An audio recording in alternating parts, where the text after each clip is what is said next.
Guys, in this video, I'm going to prove to you that 99.9999% of all natural diamonds are blood diamonds. The whole notion of a conflict-free stone or an ethically sourced diamond is all a scam to trick consumers like you guys into buying the stones. At the end of the day, a lot of you guys would not be buying the diamonds if you knew the full story behind them. A lot of dealers would not be selling them if they knew the full story. Now, there's some dealers, I'm not going to mention names, that flat out say they don't give a about blood diamonds. But most people I believe in are good people. And if people would know, they wouldn't be contributing to this. But first, I want all of you hit the subscribe button, show the channel some support. Before I prove to you that all diamonds are blood diamonds, what are blood diamonds? Blood diamonds are diamonds that have a history of human suffering, violence, death associated with them. In 2006, a Hollywood movie called Blood Diamonds came out, and it's not a documentary, it just scratched the surface of reality.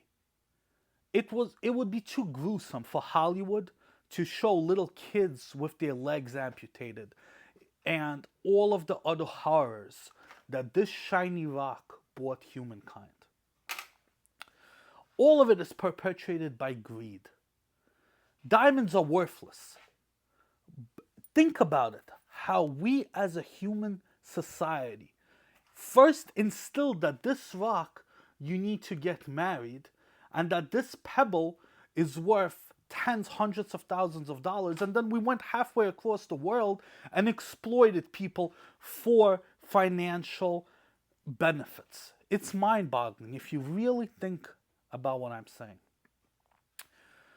Sierra Leone has been having a civil war for the last 20, 30 years. Kids have been getting their legs amputated. People have been homeless, displaced from their houses, all because humans like this shiny rock that has no value to it. And Sierra Leone is just one of the countries. Numerous countries in Africa suffer because of this shiny pebble. What people don't even realize is that this shiny pebble doesn't come out of the ground like this. It comes out as a rock. It gets shipped from Africa to usually Amsterdam or Israel to be sorted and then shipped to India to be polished. In India, little kids polish these stones.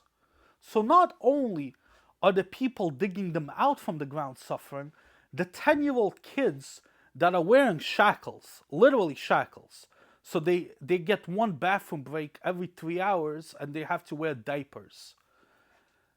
They also suffer. Lots of people suffer in the process. But the diamond industry is smart. If this would be exposed, and this has been exposed by the movie Blood Diamonds that came out in 2006, it got exposed to the point that there's even articles on the GIA website about this. So their defense was, in the early 2000s, they came out with the Kimberly Process.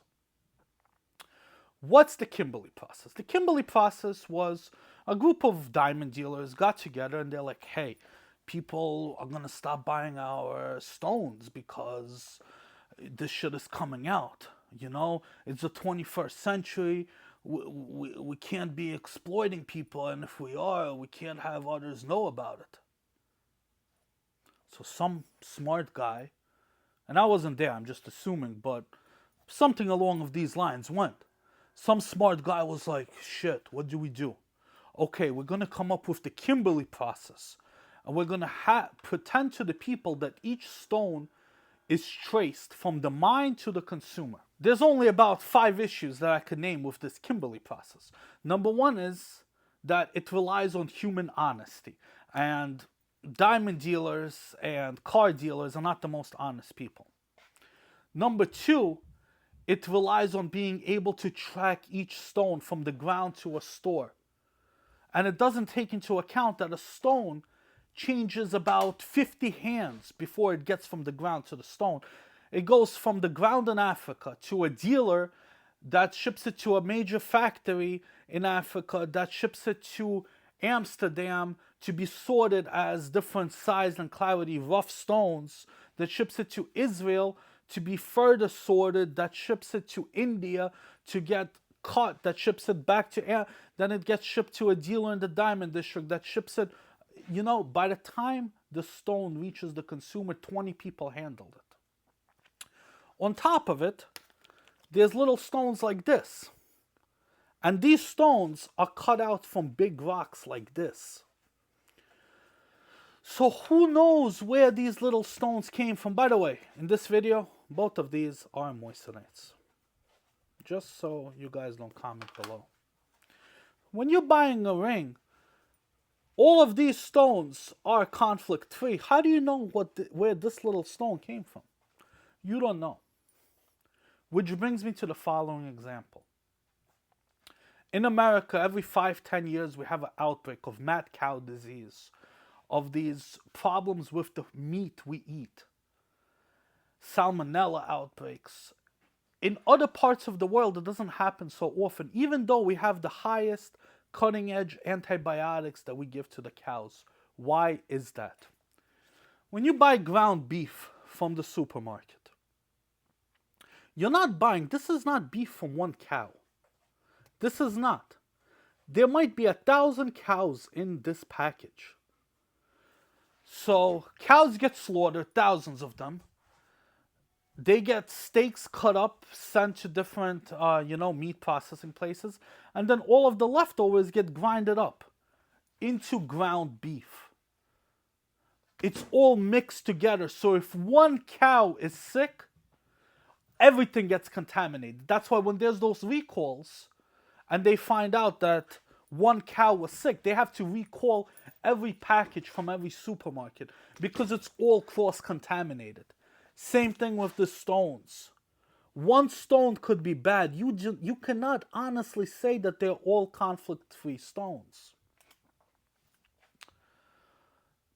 Diamonds are all blood diamonds. Whether it's a little kid in Africa that got his legs chopped off for that fucking stone, or whether it's that little kid in India that has to polish them.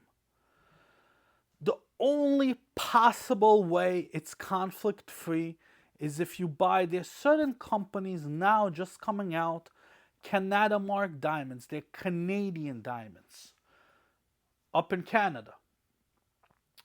They're saying how their stones are all ethically sourced, but how do you know when you go and buy a ring from a dealer that he's really telling you the truth?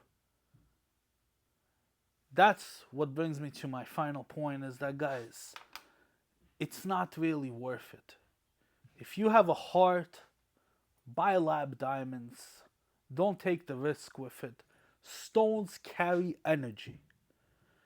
It might look very pretty on a ring, but if someone died for this stone, it will bring you bad energy and you will not be able to live with yourself. At least I wouldn't be able to live with myself, knowing that even there's a 1% chance of the diamond I'm wearing being a blood diamond, because the energy I would get from it, knowing that someone had to suffer, would not make me happy. The reward, how showing off people how I paid $20,000 for a worthless pebble, would not be worth the risk of the negative energy that I would bring into my life. Comment below what you guys think. I really don't see a need in the 21st century for natural diamonds, especially now that we have lab diamonds, we have moissanites that look the same, if not better, for a fraction of the cost. Until next time, Eddie from HARLEMBLING.